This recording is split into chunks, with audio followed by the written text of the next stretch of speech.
Karibu Mzinga, nilitoka nje kidogo kuchimba dawa. Nani amefunga goli la pili la Yanga? Huyu ni Pacome Zouzoua. Ushazoea kumuita profesa, sasa hivi tumuite nani huyu? Ni Elephant. Tupe details za goli. Aliacha kwa nani akafanyaje? Aliacha mwenyewe kwa Max Zangeli. Akaiomba akapitishiwa. Alipopitishiwa akamfanyaje golikipa? Akamchosha golikipa George Koka. What a goal, what a hit. Karibu Mzinga, sasa huyu Pacome ana akili ngapi mtu wangu? Akili ni mingi mtu wangu. Karibu Mzinga, tushamzoea Pacome akipeleka vilio pale Simba Msimbazi. Sasa hivi vilio vinasikika wapi? Vilio vinasikika Lilongwe. Vilio vinasikika Blantyre.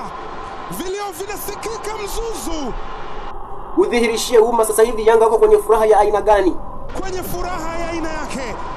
Sasa hivi ni kujipaka mafuta ya njano.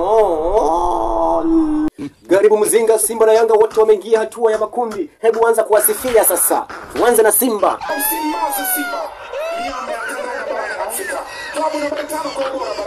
Kweli baba.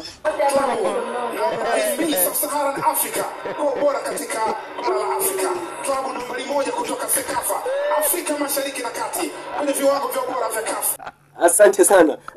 Sasa msifie Yanga sasa, umsifie. Yaani Yanga umnakshi umsifie sana kuzidi Simba. Young Africans wamekwenda hatua ya makundi full time. Young Africans 2, Silver Strikers 0 on aggregate. Young Africans 2, Silver Strikers 1 mpaka wakati mwingine. Wewe umemaliza au malaiki? Yaani Simba mmsifia sana, Yanga unaongea siji nini? Ndio wakati mwingine. Napendelea kumbe nimeshagundua wewe lana Simba. Wow.